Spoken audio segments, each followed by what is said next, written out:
আচ্ছা, আমরা আজকে আলোচনা করব রক্ততঞ্চন বা রক্ত জমাট বাঁধা, যেটাকে আমরা বলি ব্লাড কোয়াগুলেশন। কোয়াগুলেশন শব্দের অর্থ হচ্ছে জমাট বাঁধা। আচ্ছা, আমরা এই রক্ততঞ্চন পুরো প্রক্রিয়াটা থেকে যে জিনিসগুলো আমাদেরকে জানতে হবে সেগুলো হচ্ছে, প্রথম প্রশ্নটা হচ্ছে যে এখান থেকে কি জানতে হবে, রক্ততঞ্চন কি। এরপরের প্রশ্ন হচ্ছে রক্ততঞ্চন কাল কতটুকু বা রক্ততঞ্চন কাল কি। তারপরে হচ্ছে যে রক্ততঞ্চনের ফ্যাক্টরগুলো কি কি এবং কোনো ফ্যাক্টর যদি অনুপস্থিত থাকে তাহলে কি রোগ হতে পারে। এরপর হচ্ছে রক্তসঞ্চালন পুরো প্রক্রিয়াটা। এরপর হচ্ছে যে সিরাম, আমাদের সিরাম সম্বন্ধে জানতে হবে, সিরাম জিনিসটা কি। আর এরপরে জানতে হবে যে রক্ত কেন স্বাভাবিক অবস্থায় রক্তনালীর মধ্যে জমাট বাঁধে না। আচ্ছা, প্রথমে আমরা জানি, যেহেতু আমরা রক্ততঞ্চন নিয়ে আলোচনা করতেছি, রক্ততঞ্চন জিনিসটাকে এটা একটু বুঝি, বা রক্ত জমাট বাঁধা যেটাকে আমরা বলি। যখন যে প্রক্রিয়ায় রক্ত, আমরা জানি যে রক্ত হচ্ছে তরল যোজক কণা, রক্তটা তারল্য হারিয়ে অর্ধতরল পিণ্ডে পরিণত হয়, তাকে আমরা রক্ত জমাট বা রক্ততঞ্চন বলি। নর্মালি আমরা দেখি যে কয়েকদিন আগে কোরবানির ঈদ গেল, কোরবানির ঈদের সময় অনেকে দেখা গেছে যে কোনো স্থান মাংস কাটাকাটি করতে গিয়ে হাত বা কোনো স্থান শরীরের কেটে গেছে। তখন কি হয়েছে, ওইখানে কিন্তু এই রক্ততঞ্চন প্রক্রিয়াটার মাধ্যমে দেখছে যে কিছুক্ষণ পরই রক্ত জমাট বেঁধে গেছে, মানে রক্তটা পড়তেছে না তোমার ওই ক্ষতস্থান থেকে। এই যে প্রক্রিয়ায় রক্তটা বন্ধ হয়ে গেছে, এই প্রক্রিয়াটাকে আমরা কি বলি, রক্ততঞ্চন প্রক্রিয়া বা ব্লাড কোয়াগুলেশন। আচ্ছা, কেন হয়, এক কথা যদি আমরা উত্তরটা দিই যে কেন, কোন প্রক্রিয়া এটা হইতেছে, তার কারণ হচ্ছে রক্তের প্লাজমায়, আমাদের রক্তরসে একটা প্রোটিন আছে যেটার নাম হচ্ছে ফাইব্রিনোজেন। এই ফাইব্রিনোজেন অদ্রবণীয় ফাইব্রিন জালকে পরিণত হয় এবং জালক সৃষ্টি হওয়ার মাধ্যমে রক্ত জমাট বেঁধে যায়। আচ্ছা, এরপর হচ্ছে রক্ততঞ্চনকাল জিনিসটা কি। আমাদের দেহ থেকে যে রক্তটা বের হয়ে যাচ্ছে এবং রক্ত বের হতে হতে জমাট বাঁধতে যে সময়টা লাগতেছে, এটাকে আমরা বলি রক্ততঞ্চন কাল। নর্মালি মানুষের রক্ততঞ্চন কাল কত, 4 থেকে 5 মিনিট। আচ্ছা, এখন আসি যে রক্ততঞ্চনের কি কি ফ্যাক্টর আছে।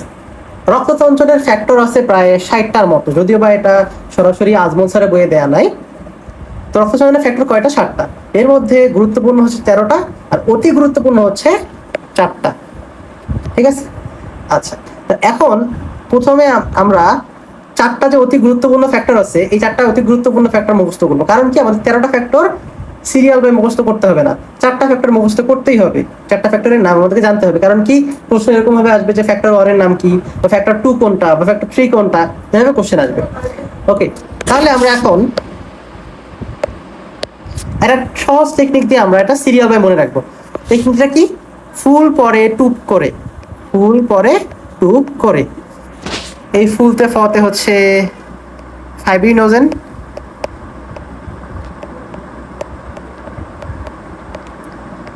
পতে হচ্ছে প্রথমবিন,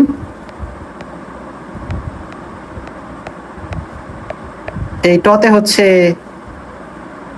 থ্রোম্বোপ্লাস্টিন,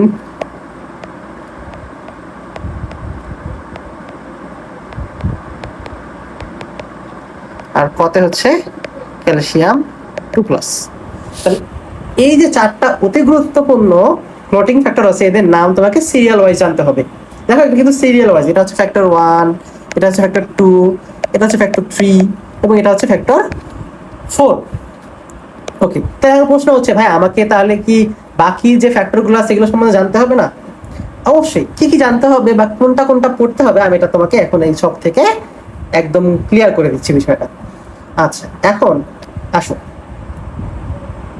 প্রথমে আসো যে ফ্যাক্টর 1 যেটা ফাইব্রিনোজেন, যেটা কথা বললাম প্রথমে আমরা, এটা কি একটা প্রোটিন। আচ্ছা, এটা এটা কিসে পরিণত হয়, এটা একসময় ফাইব্রিনে পরিণত হয়।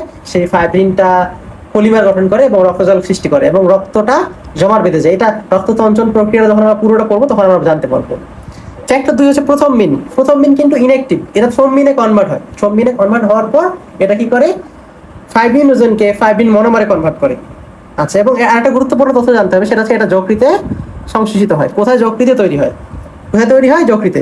কার উপস্থিতিতে, ভিটামিন কে এর উপস্থিতিতে। একটু তোমাকে জানতে হবে। ওকে, এরপর আসো থ্রোম্বোপ্লাস্টিন। এই থ্রোম্বোপ্লাস্টিন 2 জায়গা থেকে নিশ্চিত হতে পারে, যেই জায়গায় ক্ষত স্থান সেখানকার টিস্যু থেকে নিশ্চিত হতে পারে এবং অনুচক্রিকা থেকেও নিশ্চিত হতে পারে। আচ্ছা, এই থ্রোম্বোপ্লাস্টিন কি করে, ইনঅ্যাক্টিভ থ্রোম্বিন বা নিষ্ক্রিয় থ্রোম্বিন, যে ইনঅ্যাক্টিভ বা নিষ্ক্রিয় থ্রম্বিন অর্থাৎ প্রথম্বিন আছে সেটাকে সক্রিয় থ্রম্বিনে পরিণত করে। ওকে, এই যে আচ্ছা, এখন এরপর আসো ক্যালসিয়াম বা ফ্যাক্টর 4। ক্যালসিয়াম কি করে?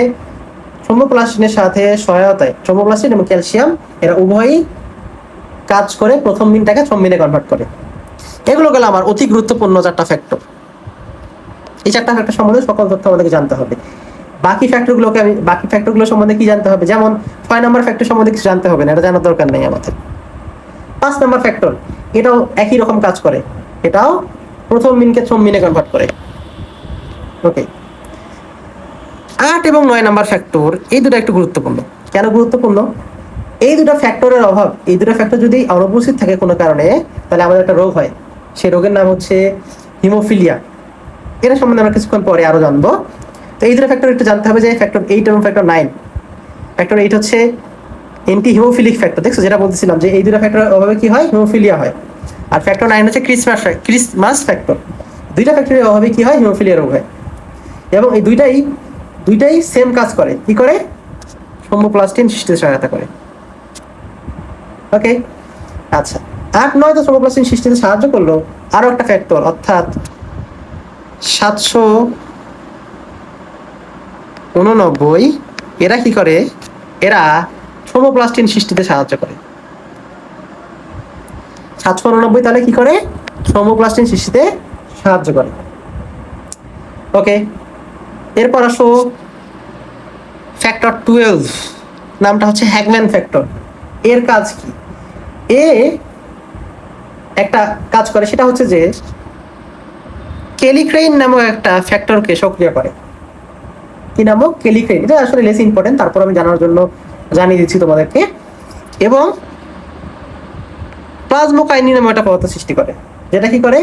রক্তনালীর ভেদ্যতা বাড়ায় এবং সম্প্রসারণশীলতা বাড়ায়, অর্থাৎ রক্তনালীকে এক্সপ্যান্ড করে। ঠিক আছে, আচ্ছা,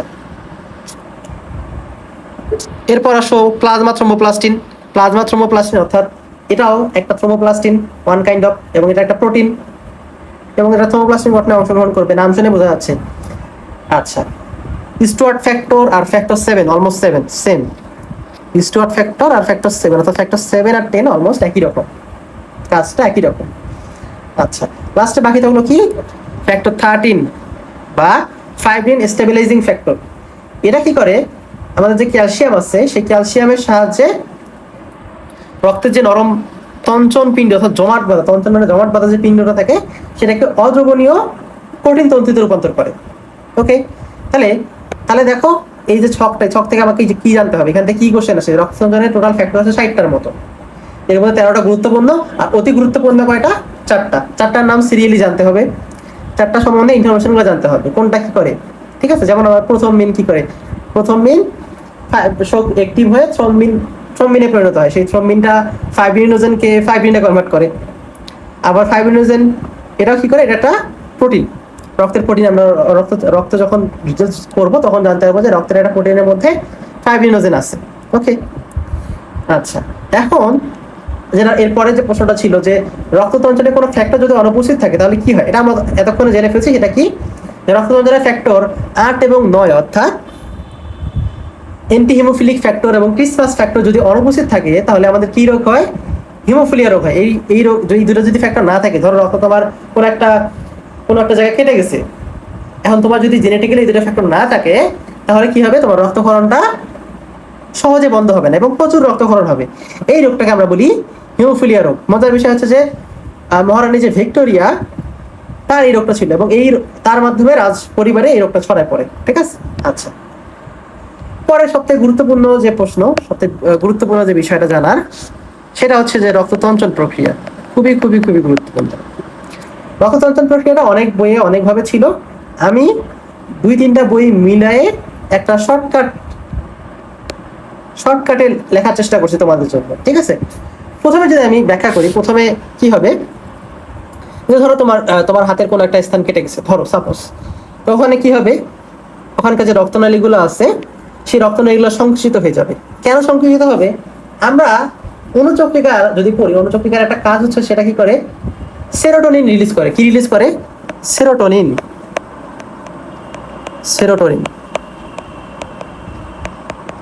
কে রিলিজ করে? অনুচক্রিকা রিলিজ করে। ঠিক আছে, এটা জেনে রাখো, অনুচক্রিকা রিলিজ করে। আচ্ছা, অনুচক্রিকা যে রিলিজ করলো এই সেরোটোনিনকে, এই সেরোটোনিন রিলিজ হওয়ার ফলে কি হয়? আমাদের রক্তনালীগুলো সংকুচিত হয়ে যায়, রক্তনালীগুলো সংকুচিত হয়ে যায় এবং রক্ত হওয়াটা কমে যায়, যাতে রক্ত বাইরে না বের হতে পারে। আচ্ছা, এই যে তোমার ওই জায়গাটা ক্ষত হইলো, ওই ক্ষত স্থানে যে টিস্যু আছে, টিস্যু এবং অনুচক্রিকা কি রিলিজ করে? থ্রোম্বোপ্লাস্টিন। দেখো তো এই থ্রোম্বোপ্লাস্টিন আমাদের রক্ততন্ত্রে একটা ফ্যাক্টর কিনা? ফুল পরে টুব করে ফাইব্রিনোজেন প্রথম মেন থ্রোম্বোপ্লাস্টিন, 3 নম্বর ফ্যাক্টরটা থ্রোম্বোপ্লাস্টিন কিনা? আচ্ছা, এই থ্রোম্বোপ্লাস্টিন, তারপর ক্যালসিয়াম, তারপর ফ্যাক্টরগুলো আছে আমাদের যে ফ্যাক্টর ছিল 13টা ফ্যাক্টর, গুরুত্বপূর্ণ ফ্যাক্টরের মধ্যে 7, 8, 9, 10। তাহলে কি কি বলছি? থ্রোম্বোপ্লাস্টিন, ক্যালসিয়াম এবং ফ্যাক্টর 7, 8, 9, 10 এরা একসাথে এই যে প্রথম মিন, প্রো মানে হচ্ছে ইনঅ্যাক্টিভ অবস্থাকে বোঝাচ্ছে, এই প্রথম মিন ইনঅ্যাক্টিভ অবস্থাটাকে আমরা কি করে? অ্যাক্টিভ থ্রোম্বিনে কনভার্ট করে। আমি আবারও বলতেছি, ক্ষতস্থানের টিস্যু এবং অনুচক্রিকা কি রিলিজ করে? থ্রোম্বোপ্লাস্টিন রিলিজ করে, যেটা আমাদের একটা কোয়াগুলেন্ট ফ্যাক্টর। এই থ্রোম্বোপ্লাস্টিন, তারপর আমার রক্তে আগে থেকে থাকা ক্যালসিয়াম এবং আমার ফ্যাক্টর 7, 8, 9, 10 এরা প্রথম মিনকে সক্রিয় থ্রোম্বিনে কনভার্ট করে। ওকে, এরপরের ধাপটায় যাই। এই থ্রোম্বিনটা, এই যে থ্রোম্বিন, এই থ্রোম্বিনটা আবার এখানে আসবে এবং এটা কি করবে? আমার যে ফাইব্রিনোজেন আছে সেই ফাইব্রিনোজেন কি করবে? ফাইব্রিন মনোমারে কনভার্ট করবে। কিসে কনভার্ট করবে? ফাইব্রিন মনোমারে। তার পরবর্তীতে কি হবে? ফাইব্রিন মনোমারগুলো পরস্পরের সাথে যুক্ত হয়ে ফাইব্রিন পলিমার তৈরি করবে এবং ফাইব্রিন পলিমার যখন তৈরি হয়ে গেল তখন একটা জালের মতো তৈরি হবে। কিসের মতো তৈরি হবে? জাল। এখন জাল তৈরি হলে সেই জাল দিয়ে কি হবে? আমাদের যে অনুচক্রিকা আছে, আরবিসি আছে, এটা কি সহজে যেতে পারবে? যেতে পারবে না। যার ফলে কি হবে? রক্তটা জমাট বেঁধে যাবে। তাহলে পুরো প্রক্রিয়াটা যদি আমি আবার সাম আপ করি, ধরো কোনো একটা স্থান কেটে গেছে তোমার বডির, সেখানকার কি হবে? রক্তনালী সংকুচিত হবে। কেন সংকুচিত হবে? সেখান থেকে অনুচক্রিকা আমার সেরোটোনিন রিলিজ করবে, অনুচক্রিকা অলরেডি ড্যামেজ হয়েছে। এরপর কি হবে? আমার এই ক্ষতস্থানে যে টিস্যু আছে এবং অনুচক্রিকা আছে, এটা একসাথে থ্রোম্বোপ্লাস্টিন রিলিজ করবে।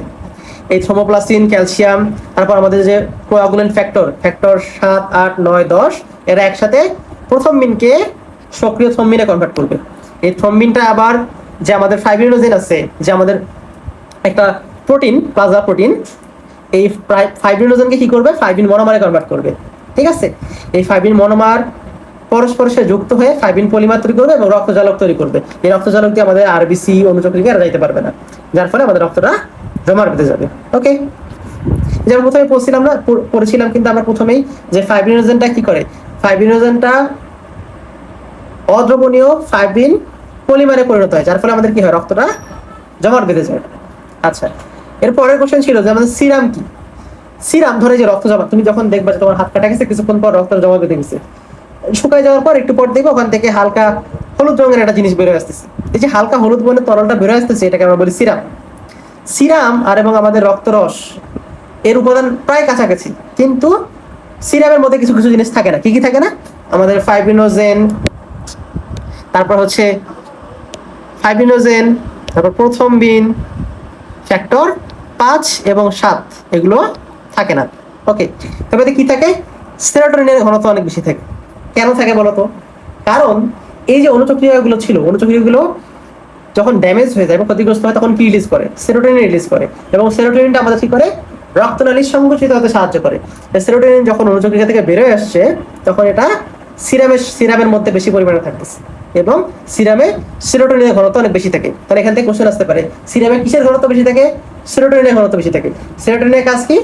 রক্তনালী সংকুচিত করা। এবং সেরোটোনিন কি থেকে রিলিজ হয়? সেরোটোনিন অনুচক্রিকা থেকে রিলিজ হয়। ওকে, তাহলে সিরাম কি, সিরামের উপাদান কি, সেরোটোনিন কি, সেরোটোনিনের কাজ কি, এগুলো আমরা জানতে পারলাম।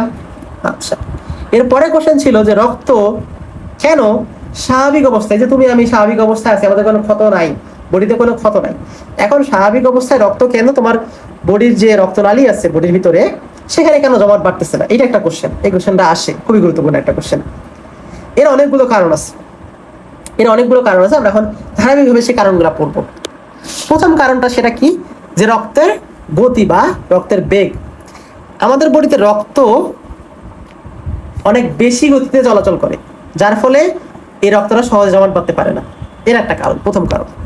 এরপরে যে কারণটা 2 নম্বর কারণ হিসেবে বলা হয়েছে যে রক্তে কি থাকে, কতগুলো ফ্যাক্টর আছে, প্রায় 50 ধরনের ফ্যাক্টর আছে। ঠিক আছে, টোটাল আমি 7টা ফ্যাক্টরের কথা বলছিলাম যে কোয়াগুলেন্ট ফ্যাক্টর টোটাল 7টা আছে, এখানে 50টা কথা বলছে।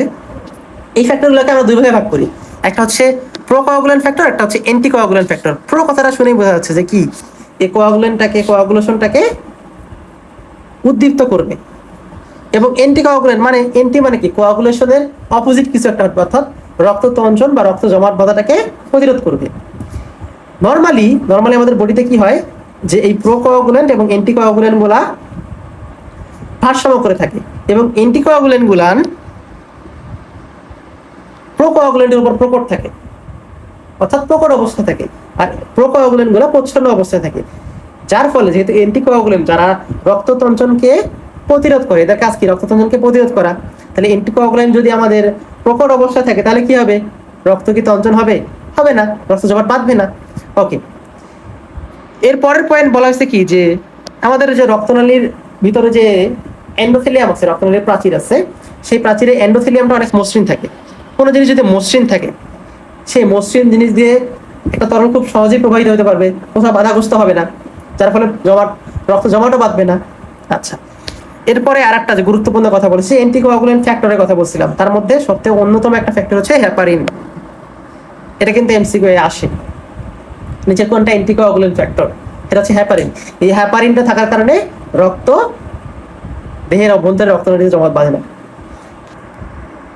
এবং লাস্টে বলছে কি যে কি, সক্রিয় কোয়াগুলেন্ট ফ্যাক্টর, অর্থাৎ প্রোকোয়াগুলেন্ট গুলো যখন অ্যাক্টিভ কোয়াগুলেন্টে পরিণত হয় তখন রক্ত জমাট বাঁধার একটা অবস্থা দেখা দেয়, কিন্তু সেটা হয় না। কারণ কি, আমাদের যকৃৎ আছে, সেই যকৃৎ কি করে, এই কোয়াগুলেন্ট ফ্যাক্টরগুলোকে সবসময় অপসারিত করে দেয়, যার ফলে আমাদের রক্তনালীর অভ্যন্তরে স্বাভাবিক অবস্থা জমাট বাঁধে না। যদি তাহলে আমি মূল পয়েন্টগুলো বলি, মূল একদম কি পয়েন্ট, সেটা হচ্ছে কি, গতি বেশি, এটা একটা কারণ। তারপর কারণ কি, যে অ্যান্টিকোয়াগুলেন্ট ফ্যাক্টর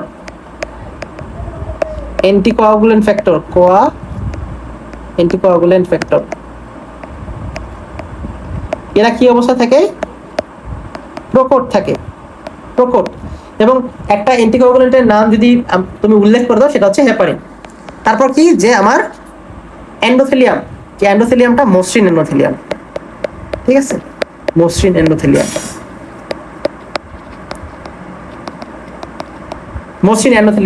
ওকে, তাহলে তুমি দেখো মূল 4টা পয়েন্ট, কিন্তু এখানকার পয়েন্ট কিন্তু মূল 3টা। রক্তের চলাচলের গতি অনেক বেশি, অ্যান্টিকোয়াগুলেন্ট ফ্যাক্টরগুলো প্রকট অবস্থায় থাকে, এর মধ্যে একটা হচ্ছে হেপারিন, যেটা আমাদের রক্ত তঞ্চন হতে দেয় না রক্তনালীর ভিতরে, আর একটা হচ্ছে কি, মসৃণ এন্ডোথেলিয়াম। আর যে আমাদের প্রোকোয়াগুলেন্ট ফ্যাক্টর আছে বা অ্যাক্টিভ কোয়াগুলেন্ট গুলো আছে, এগুলো আমাদের কি হয়, যকৃৎ কর্তৃক সর্বদা অপসারিত হয়। এজন্য রক্ত আমাদের দেহের অভ্যন্তরে যে রক্তনালীগুলো আছে সেখানে সহজে জমাট বাঁধে না, স্বাভাবিক অবস্থা জমাট বাঁধে না। তাহলে রক্ত তঞ্চন বা ব্লাড কোয়াগুলেশন থেকে যে কোশ্চেনগুলো আসতে পারে, মোটামুটি আমরা সবগুলো আলোচনা করে ফেলেছি। দেখো আমাদের সবগুলো কোশ্চেনই কিন্তু আলোচনা করা হয়েছে। দেখো এখন রক্ত তঞ্চন কি আমরা এখন কিন্তু জানি। তারপরে